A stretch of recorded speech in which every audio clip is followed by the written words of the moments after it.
Meu filho comprou uma casa que não podia pagar.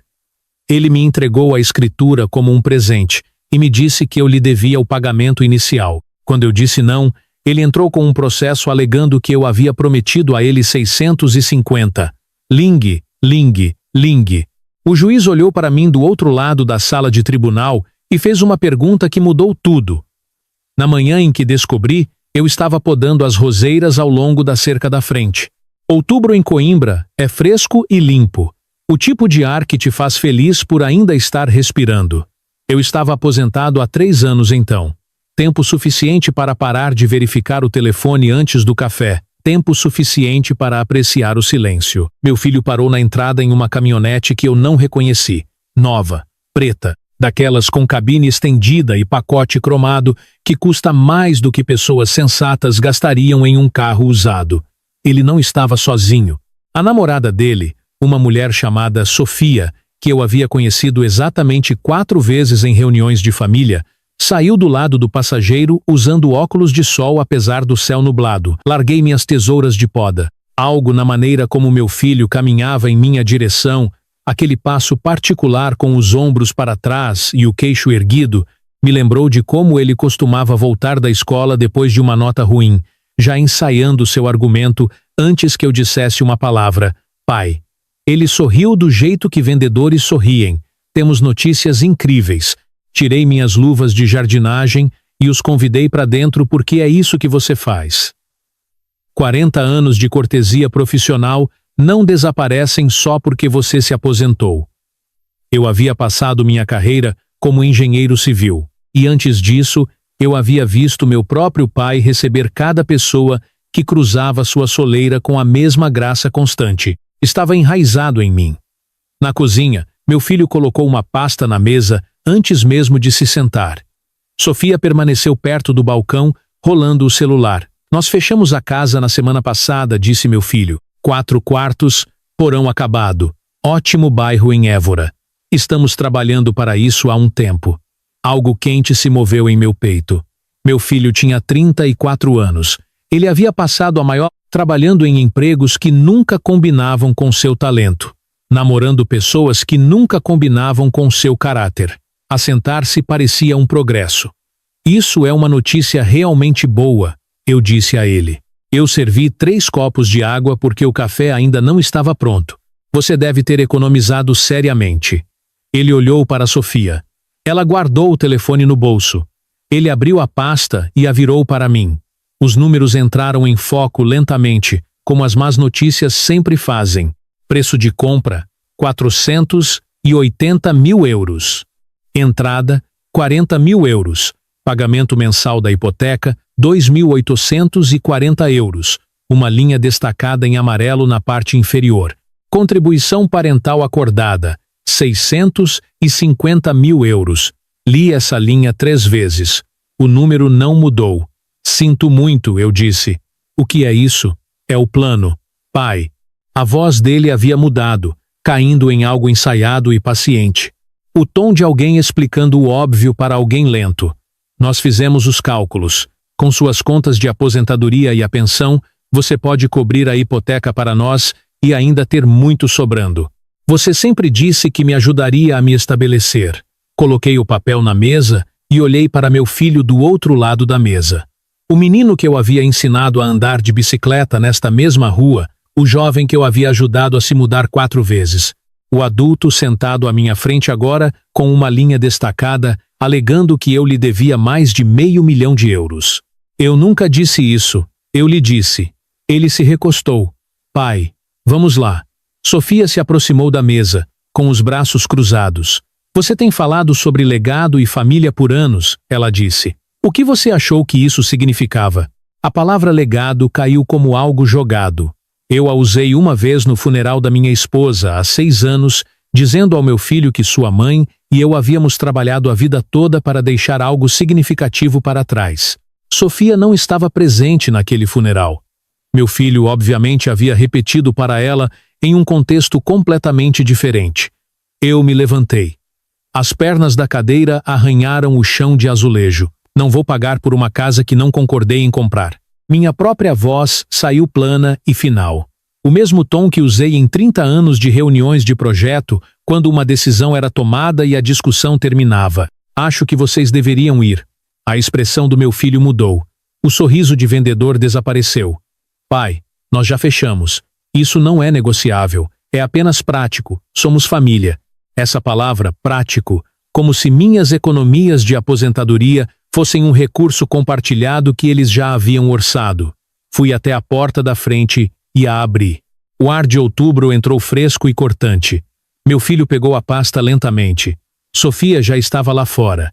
Ele parou na soleira e olhou para mim com algo que só consigo descrever como um aviso. Você vai se arrepender disso. Pai, eu realmente espero que você pense bem. Fechei a porta atrás deles e fiquei no meu corredor, ouvindo a caminhonete sair da minha garagem. O trabalho da tarde no jardim. O jogo de xadrez de quinta-feira com meu vizinho Francisco, um juiz federal aposentado que bebia um café terrível e jogava xadrez excelente. Eu não mencionei o que havia acontecido. Algo me disse para esperar. A espera terminou em uma manhã de quarta-feira, quando uma oficial de justiça bateu na minha porta da frente às 9h45. Ela confirmou meu nome, entregou-me o envelope e ofereceu um aceno simpático que me disse que ela fazia isso com frequência suficiente para ter desenvolvido uma expressão profissional de arrependimento. Assinei onde ela indicou e a observei voltar para o carro. O processo tinha 12 páginas. Meu filho e Sofia, listados como coautores, estavam me processando por 650 mil euros, alegando quebra de contrato verbal e algo chamado promissory estoppel, que eu nunca tinha ouvido falar antes, mas que aparentemente significava que eu havia prometido a eles dinheiro, e eles haviam confiado nessa promessa para tomar sua decisão.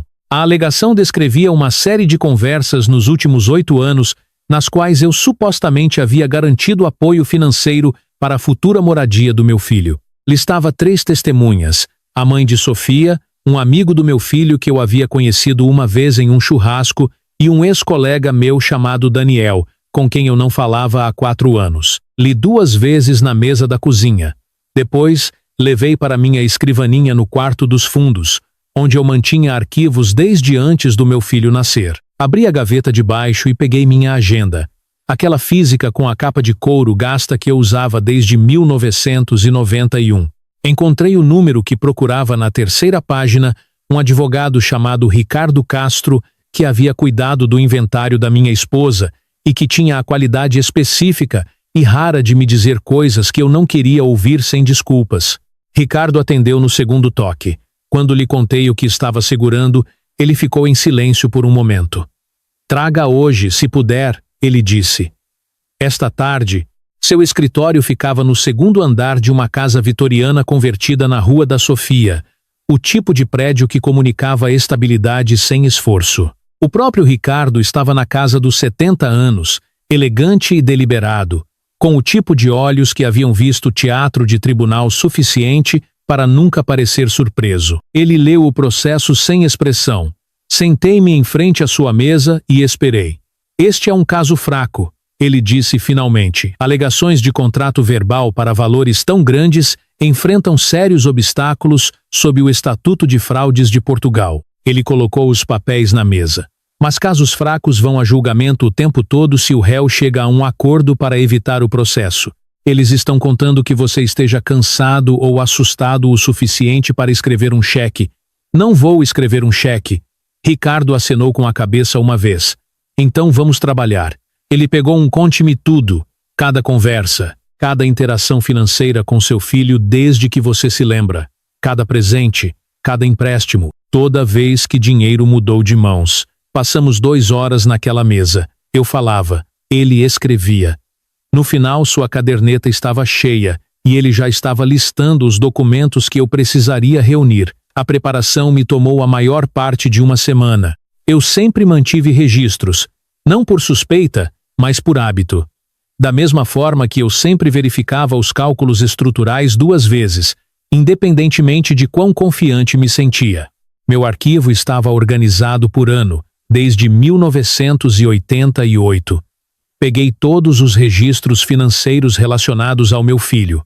Cheques de aniversário desde os 18 anos, o empréstimo que eu havia dado a ele em 2019 para cobrir a lacuna entre empregos, 12.000 euros, reembolsado integralmente em 8 meses com um bilhete de agradecimento manuscrito que eu havia guardado porque eu guardo as coisas, os pagamentos da mensalidade da faculdade totalmente documentados, um reparo de carro em 2021, um depósito de mudança em 2022. Espalhei tudo pela minha mesa e fiz uma planilha. Cada transação, cada valor, cada data. Cada uma das significativas tinha documentação, recibos, e-mails. Em 2 casos, cartas de reconhecimento assinadas que meu filho havia escrito. Peguei 3 anos de correspondência por e-mail em seguida. Meu filho e eu trocávamos e-mails ocasionalmente, nunca frequentemente. Ele preferia mensagens de texto, mas os e-mails existiam e pintavam um retrato que achei esclarecedor. Atualizações casuais sobre o trabalho, reclamações sobre o custo de vida. Uma mensagem de 18 meses atrás onde ele havia mencionado Évora e dito que ele e Sofia estavam procurando propriedades. Nem uma única vez em qualquer mensagem houve um pedido de ajuda ou uma menção de eu ter prometido algo. Havia um e-mail que achei particularmente útil, enviado 14 meses atrás, depois que meu filho havia mencionado estar com dificuldades financeiras. Minha resposta ainda estava lá na minha pasta de enviados. Eu havia escrito: tenha cuidado ao se comprometer demais com um pagamento de hipoteca. Compre pelo que você pode suportar apenas com sua renda, não pelo que você espera poder pagar mais tarde. Eu vi muitas pessoas endividadas porque planejaram com base em dinheiro que esperavam, em vez de dinheiro que tinham. Imprimi esse e-mail e o coloquei em uma pasta que intitulei Correspondência. Ricardo me ligou naquela noite para verificar meu progresso. Li o e-mail para ele por telefone. Ele não disse nada por um momento. Então, isso é significativo. Você não estava prometendo nada a eles. Você estava avisando-os exatamente sobre o que eles fizeram de qualquer forma. Envie-o amanhã de manhã. 3 dias depois de eu ter contratado Ricardo, encontrei o amigo da faculdade do meu filho, um homem chamado Gonçalo, na loja de ferragens na Estrada Nacional 1. Nós nos conhecemos em uma festa de aniversário do meu filho alguns anos atrás. Ele carregava um saco de vedações e parecia genuinamente desconfortável quando me reconheceu. Senhor Cordeiro, ele parou. Ei, eu soube sobre, quero dizer. Ele hesitou. Eu esperei. Eu só queria que você soubesse, ele disse, sua voz baixando. Estou listado naquele processo como testemunha. Eles me disseram que você prometeu financiar a casa durante uma conversa no aniversário de Pedro. Ele balançou a cabeça. Não me lembro disso dessa forma. Eu estava lá. Você disse algo sobre querer que ele fosse estável, não sobre pagar por algo específico. Ele manteve meu olhar. Não me sinto confortável em mentir sob juramento, só para você saber. Eu agradeci e o deixei ir. No meu carro, escrevi exatamente o que ele havia dito.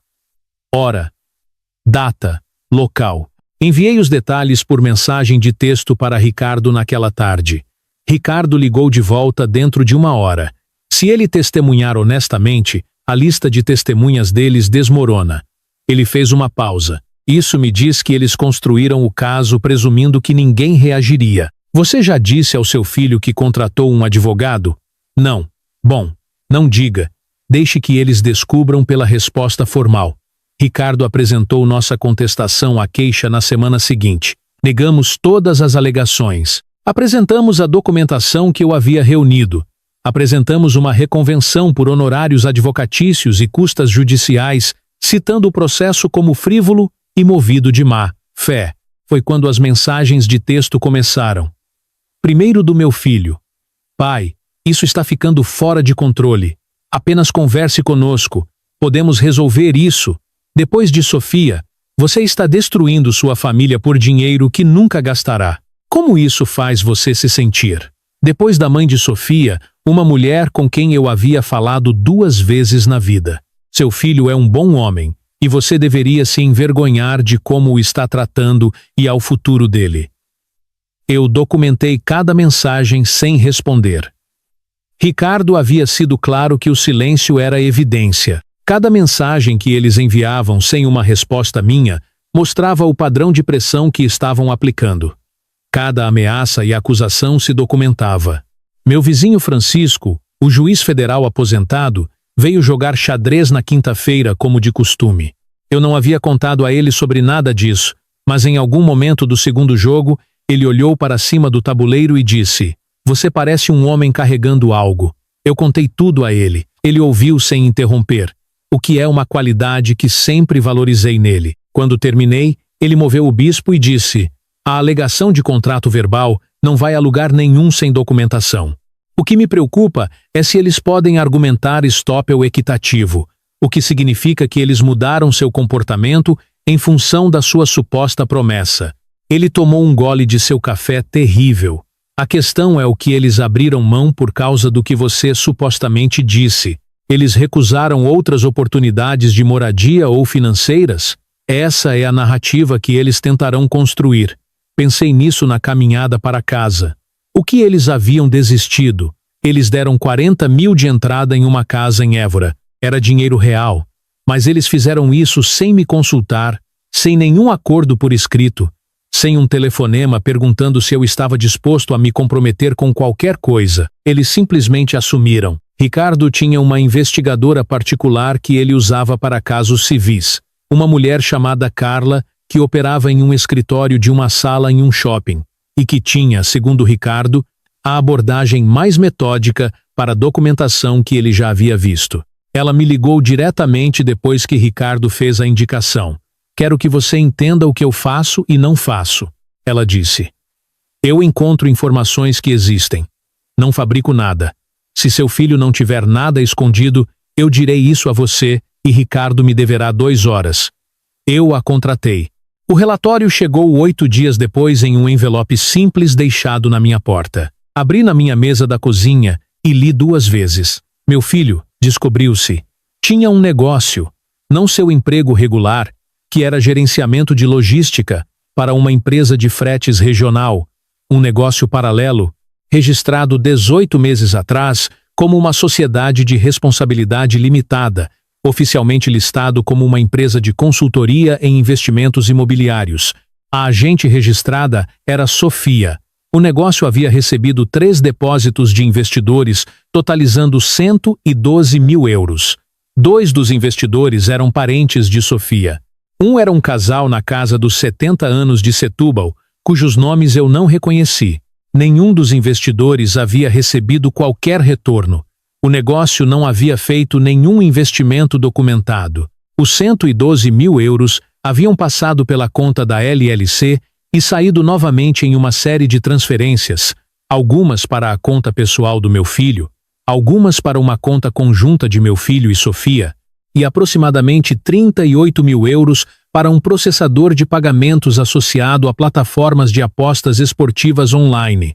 Larguei o relatório e fiquei olhando para a parede da minha cozinha por um longo tempo. Meu filho havia pegado dinheiro de investidores, incluindo um casal de idosos de Setúbal, para um negócio que parecia não ter feito nada. Ele havia desviado uma parte significativa para apostas. Seu crédito, conforme o resumo anexo, mostrava as marcas de alguém que havia tomado empréstimos contra tudo o que estava disponível e estava ficando sem fôlego. A casa em Évora não era um sonho. Era uma boia salva-vidas, e minhas economias de aposentadoria deveriam ser onde eles se agarrariam. Coloquei o relatório em uma pasta, rotulei-o cuidadosamente e o coloquei no meu arquivo. Naquela noite, dirigi até o escritório de Ricardo e sentei-me em frente à sua mesa e observei sua expressão mudar de reconhecimento para algo mais sombrio enquanto ele lia as descobertas de Carla, os investidores idosos. Ele disse, lendo lentamente: "Se eles perderam dinheiro por meio de representações enganosas, este não é apenas um caso civil entre você e seu filho. Isso potencialmente envolve a divisão de títulos do Estado." Ele levantou os olhos. "Precisamos discutir até onde você quer levar isso." Olhei para o documento em suas mãos. O nome do meu filho no topo. Os números abaixo. "Vamos levar tão longe quanto a evidência nos levar", eu disse. Ricardo apresentou os materiais da reconvenção na segunda-feira seguinte.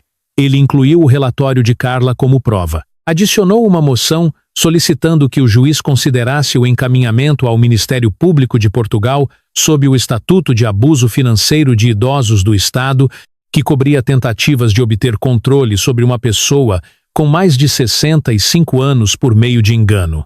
Eu tinha 67 anos. A moção descrevia o padrão de esquema fraudulento de investidores. Tentativas de acessar minhas economias de aposentadoria por meio de promessas verbais fabricadas.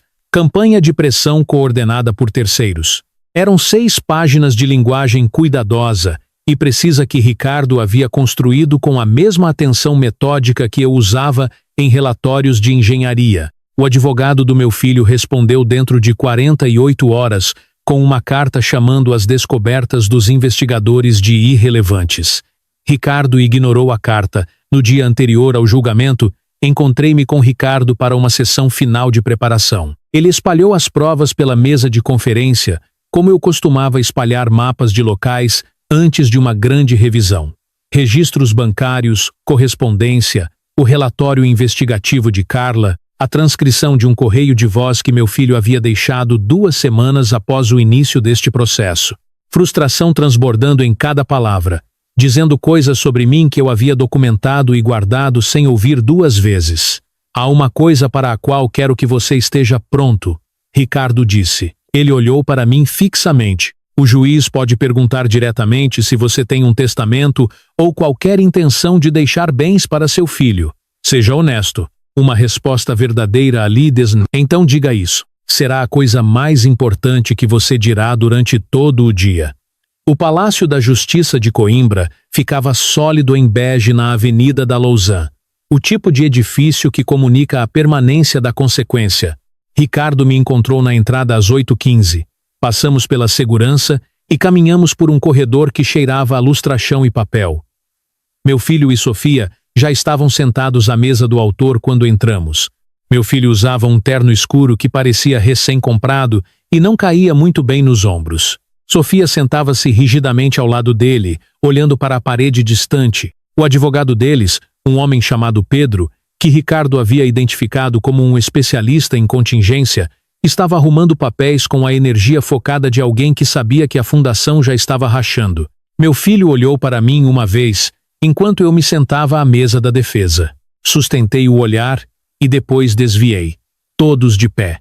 A juíza Adélia Moura entrou e a sala entrou em ordem. Ela estava no final dos seus 50 anos com o tipo de calma prática que vem de 20 anos observando pessoas discutirem sobre coisas que importavam e coisas que não importavam. Ricardo me havia dito que ela era justa, organizada e intolerante a bobagens. Ela revisou os autos por 10 minutos antes de pedir as declarações iniciais. Pedro foi o primeiro. Ele falou por 20 minutos sobre obrigação parental, sobre promessas feitas ao longo de anos de relacionamento, sobre um filho que havia construído seu futuro em torno da palavra de seu pai. Ele usou frases como dependência razoável e dano emocional. Ele gesticulou para meu filho com simpatia ensaiada. Fiquei imóvel, ouvi e o deixei se apresentar. Quando Ricardo se levantou, ele caminhou até a tela de exibição e conectou seu laptop. Uma planilha apareceu na parede. 10 anos de transações financeiras entre mim e meu filho. Cada quantia, cada data, cada forma de documentação. O autor alega que meu cliente fez promessas verbais totalizando 650 mil euros. A voz de Ricardo era conversacional, quase calma. Esta é cada interação financeira documentada entre eles ao longo de uma década. Presentes de aniversário, um empréstimo pessoal totalmente pago, mensalidades da faculdade, despesas de emergência. Ele clicou para o próximo slide. O e-mail que eu havia enviado 14 meses antes. Vocês verão que, em vez de prometer apoio, meu cliente avisou especificamente seu filho contra o excesso de comprometimento em uma hipoteca. Pedro se opôs 2 vezes. A juíza Moura o anulou 2 vezes sem levantar os olhos de suas anotações. Ricardo percorreu cada peça de prova sem pressa. A ausência de qualquer acordo por escrito, a correspondência por e-mail mostrando nenhum pedido ou expectativa prévia, o depoimento antecipado de Gonçalo contradizendo a versão do autor de uma conversa-chave alegada. Então ele apresentou o relatório de Carla. Meritíssima, estamos apresentando documentação sugerindo a motivação financeira por trás deste processo. O tom de Ricardo não mudou. Os autores contraíram uma hipoteca que não podiam suportar independentemente e parecem ter perdido fundos significativos por meio de um empreendimento comercial que não gerou retornos para seus investidores, incluindo um casal de idosos de Setúbal. A sala mudou. Eu podia sentir isso sem olhar ao redor. A juíza Moura estudou os documentos apresentados por vários minutos. Então, ela chamou meu filho ao púlpito. Ele testemunhou por 40 minutos. Seu relato das conversas que supostamente tivemos foi detalhado e consistente consigo mesmo, que foi o máximo que pude dizer. Ele descreveu promessas em jantares de feriado, garantias após a morte de minha esposa, declarações gerais sobre família e segurança que ele havia interpretado como compromissos financeiros específicos. Sua voz permaneceu firme. Sofia o observava como alguém assiste a uma performance que eles ensaiaram juntos. O interrogatório de Ricardo foi breve. Ele ergueu o e-mail que eu havia enviado 14 meses antes. Este é um e-mail do seu pai? Meu filho confirmou que sim. Poderia ler a parte destacada em voz alta? Meu filho leu. A voz dele não mudou, mas algo em sua postura sim. Isso é consistente com alguém que havia prometido financiar sua moradia? Pedro objetou. A juíza Moura permitiu a pergunta. Ele sempre disse coisas contraditórias, meu filho disse. Ricardo olhou para a juíza. Sem mais perguntas. A juíza Moura tirou os óculos de leitura e olhou diretamente para mim do outro lado da sala de audiências. Senhor Cordeiro, ela disse, tenho uma pergunta para o senhor. A voz dela carregava o peso de alguém que já havia feito esse cálculo. O senhor tem um testamento nomeando seu filho como beneficiário? Todos os olhos na sala se voltaram. Senti meu filho ficar imóvel do outro lado do corredor. Levantei-me, abotoei meu paletó e olhei diretamente para a juíza. Sim, meritíssima. Tenho um testamento redigido há 5 anos, nomeando-o como meu herdeiro principal. Essa é a minha escolha, feita livremente, no meu tempo. Ninguém tem o direito de acelerar essa herança fabricando promessas e entrando com um processo fraudulento contra mim enquanto ainda estou vivo. Trabalhei por 40 anos para alcançar uma aposentadoria. Posso viver com dignidade. Não serei explorado financeiramente pela minha própria família. O silêncio que se seguiu durou vários segundos. Do outro lado do corredor, meu filho estava pálido. A mão de Sofia apertava a borda da mesa. A juíza Moura fez uma anotação. Essa é uma posição clara, senhor Cordeiro. Ela se virou para a mesa do autor com uma expressão que não era gentil nem suave. Senhor Cordeiro, o senhor está tentando recuperar uma herança enquanto seu pai está vivo, em um valor quase o dobro do que ele poderia eventualmente deixar para o senhor. Isso levanta sérias questões sobre motivação e propósito. Pedro começou a se levantar. A juíza Moura levantou uma mão. Vou considerar isso por 48 horas. Tenho materiais para revisar. Estamos encerrados. O martelo bateu e a sala exalou. Meu filho se afastou da mesa e caminhou em direção à saída sem olhar para mim. Sofia o seguiu de perto. Pedro estava à mesa dos autores com a expressão de alguém que havia calculado um acordo e percebeu que não estava mais disponível. Ricardo tocou meu cotovelo enquanto recolhíamos nossos materiais. Ela viu todo o padrão, ele disse. As perdas com apostas, os investidores, a linha do tempo. Quando a juíza faz uma pergunta dessas, é porque ela já sabe a resposta. Ela queria que estivesse nos autos com suas próprias palavras. Caminhamos até o estacionamento no ar seco de outubro. As montanhas eram visíveis sobre os telhados, lentas e permanentes. 48 horas, Ricardo disse em seu carro. Descanse um pouco. Dirigi para casa pelas ruas que eu havia percorrido por 15 anos. Os pinheiros mansos ao longo da rodovia capturavam a luz da tarde. Tudo parecia exatamente como sempre e nada parecia o mesmo. Naquela noite preparei o jantar e comi na mesa da cozinha. Meu filho havia se sentado à minha frente naquela mesa centenas de vezes, em feriados, discussões, lições de casa e luto. A pasta com o processo ainda estava na minha gaveta da escrivaninha. A pasta com tudo o que eu havia reunido para respondê-lo estava ao lado. Eu não liguei para ele. Ele não ligou para mim. A casa estava silenciosa do jeito que as casas ficam quando você mora nelas por tempo suficiente para saber a diferença entre vazio e paz. Esta era a segunda opção. 48 horas depois, eu estava de volta no mesmo assento à mesa da defesa quando a juíza Moura entrou.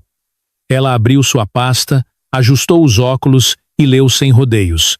Após revisar todos os materiais apresentados, este tribunal não encontra evidências de um contrato verbal executável. O depoimento do autor, sem suporte de documentação ou corroboração confiável, não atende ao padrão legal sob o Estatuto de Fraudes de Portugal para acordos desta magnitude. Ela fez uma pausa. A queixa é indeferida com prejuízo. A mão de Ricardo repousou brevemente em meu antebraço. A reconvenção por honorários advocatícios é concedida. Os autores são condenados a pagar as custas judiciais dos réus no valor de 22.400 euros em 60 dias. Meu filho estava imóvel do outro lado do corredor. Sofia olhava para a mesa. Além disso, o tribunal está encaminhando a questão da entidade empresarial, registrada pelos autores, e suas transações com investidores relacionadas ao Ministério Público de Portugal para revisão sob os estatutos de segurança relevantes. Este encaminhamento é separado da decisão de hoje e não a afeta. O martelo desceu, todos de pé. A juíza Moura saiu e a sala se desfez. Pedro estava ao telefone antes de chegar à porta. Sofia se levantou e saiu sem falar. Meu filho permaneceu em sua cadeira por um longo momento, olhando para o nada. Recolhi meus arquivos e me levantei. E quando me virei para a saída, vi-o ainda sentado ali, com as mãos chapadas na mesa, olhando para o espaço à sua frente. Parei a 2 metros de distância. Ele levantou os olhos. Gastei tudo o que tinha para te dar um bom começo, eu disse. Cada decisão financeira que tomei por 30 anos tinha seu futuro em mente. Você tinha uma herança vindo para você no meu tempo, a meu critério, do jeito que deveria funcionar. Em vez disso, você escolheu isso. Ele abriu a boca. Eu continuei. Não sei o que Sofia lhe disse ou o que você disse a si mesmo, mas você entrou na minha casa com documentos alegando que eu lhe devia dinheiro que eu nunca concordei em dar. Você envolveu advogados e testemunhas e tentou tirar tudo o que eu havia guardado. Isso não é um mal-entendido. Isso é uma escolha. Peguei minha pasta. Espero que a próxima decisão que você tomar seja melhor. Saí para a tarde de outubro. Ricardo estava esperando perto da entrada. Como você se sente? Ele perguntou. Cansado, eu disse a ele. Não com raiva. Cansado. Ele assentiu como se essa fosse a resposta certa. Nas semanas seguintes, os resultados formais se acumularam da maneira ordenada como as conclusões legais o fazem. Ricardo me enviou uma cópia da confirmação de encaminhamento do Ministério Público. O advogado do meu filho e de Sofia apresentou um recurso que Ricardo me disse ser improvável que tivesse sucesso. O julgamento de 22.000 euros permaneceu sem pagamento após 30 dias, o que Ricardo observou como não surpreendente dada a situação financeira deles. Meu vizinho Francisco soube do resultado e não disse muito, o que era típico dele. Ele me serviu uma xícara de seu café terrível e moveu suas peças e jogamos 2 partidas e eu perdi a primeira e ganhei a segunda. Eu entrei em contato com um advogado de espólios no final de outubro, uma mulher em Lisboa que se especializava em direito de fideicomissos e heranças. Eu disse a ela que queria reestruturar meus documentos de espólio. Passamos uma longa tarde trabalhando nisso. O Novo Testamento direcionava 60% dos meus bens para a Fundação Comunitária de Portugal para a Proteção Financeira de Idosos, uma organização que fornecia recursos legais para idosos que enfrentavam exploração financeira. Meu filho receberia 40.000 euros, o suficiente para demonstrar que ele não havia sido deserdado com raiva, não o suficiente para recompensar o que havia acontecido. Ela revisou o documento final cuidadosamente. Esta é uma clara expressão de intenção, ela disse. A designação de caridade é específica e documentada. Se alguém contestar isso, o rastro de papel mostrando seu raciocínio é sólido. Assinei cada página e dirigi para casa com uma cópia em minha pasta. 2 meses após a decisão, uma carta chegou pelo correio. Reconheci a caligrafia dele imediatamente. A mesma letra inclinada que ele usava desde o ensino fundamental. Fiquei na caixa de correio por um momento antes de entrar. Fiz café, sentei-me à mesa da cozinha e abri o envelope. 2 páginas. A caligrafia dele era mais firme do que eu esperava. Pai, sei que você não me deve nada. E não estou escrevendo isso para pedir nada. Estou escrevendo porque não consigo mais fingir que não sei o que fiz.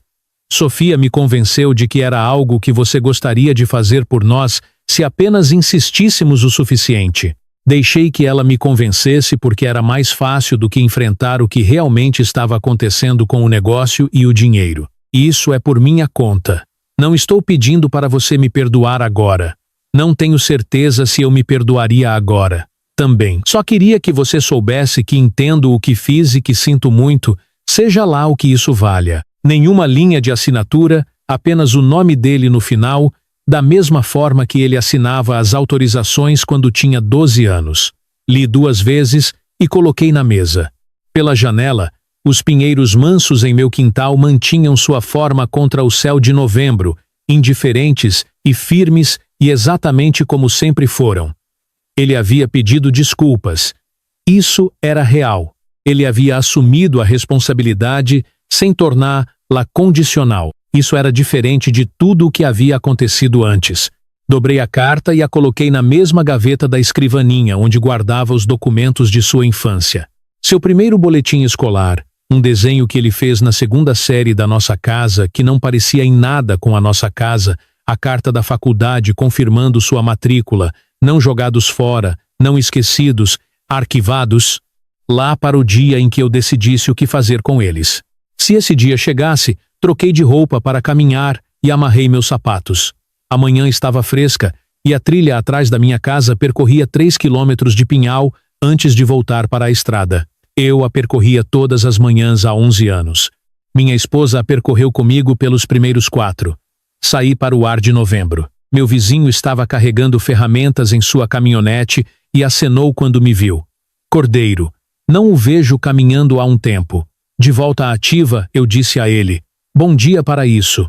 Era. Percorri minha rota habitual por entre árvores que não haviam mudado desde antes de tudo isso começar.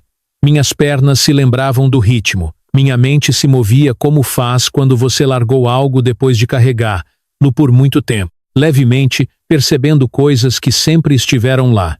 O caso estava encerrado. A decisão era final.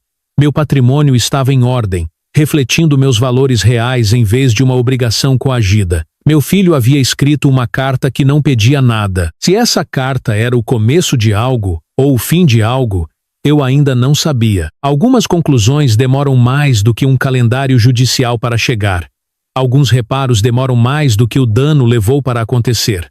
Eu fiz a última curva na trilha e saí na estrada que levava de volta à minha casa. A luz da manhã vinha através dos pinheiros em um ângulo que fazia tudo parecer delineado e exato. Minha casa ficava no final do quarteirão.